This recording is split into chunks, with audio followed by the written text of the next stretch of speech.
Mr. Secretary, welcome. As you know, I share the frustration that my two colleagues have just talked about, and it is true. We do, America's gaining exports to China, but every one of us who visits our companies, we hear of China not playing by the rules in every way. We could gain a lot more exports, and look at all the imports that come in from China. I know you're trying hard. I know you're doing the best you can. But I don't think anyone on either side of the aisle is satisfied with the results, and that's why we need to take stronger action than just diplomatic back and forth. I want to talk about currency. As you know, it's something I've cared about, some might say been obsessed with for the last several years, 5 years. China's policy of large-scale intervention in the exchange markets and the significant undervaluation of its currency subsidize Chinese exports to the United States and make U.S. exports more expensive. Billions and billions of dollars, millions and millions of jobs flow to China simply because their currency is manipulated. There is no excuse for it, none. CEOs all over New York tell me they're able to compete with China based on labor cost differences, but a built-in cost advantage of 30 to 40% due to currency is difficult to overcome. I've been talking about this issue, as you know, for more than 6 years. You're the third Treasury Secretary who's come to hear about it.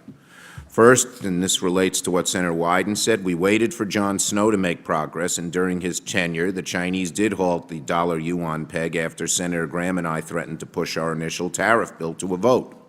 Then, while Hank Paulson was Secretary, there was some very modest progress for about 2 years, but in mid-2008, China restored the peg, and there's no progress since, which means the level of undervaluation is back to where it was in 2005. We have not made progress.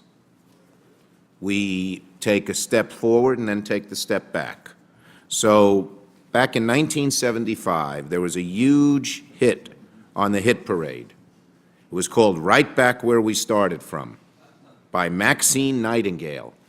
Do you remember that one, Mr. Chairman? Jim Bunning does. He was. If the current state of our China currency had a theme song, that's where it would be, right back where we started from, and we're tired of it. China's mercantilist policies continue to undermine the health of U.S. industries. So this is fair warning.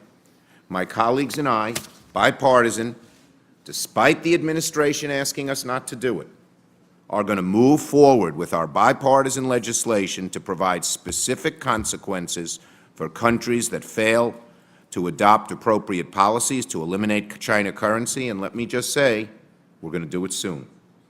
Be prepared. The bill, Senator Stabenow to my right, Graham, Brown, Brownback, Snow, Senator Snow here as well, bipartisan, will get the currency alignment corrected. So here are my questions. First, where's the currency report? Why do we always shy away from telling the truth? That's question number one. And second question, wouldn't it be a good signal for the administration to support the bill that the 6 of us have, because it'll do a lot more to create jobs than lots of the other things that we're doing? Senator, I just say at the beginning,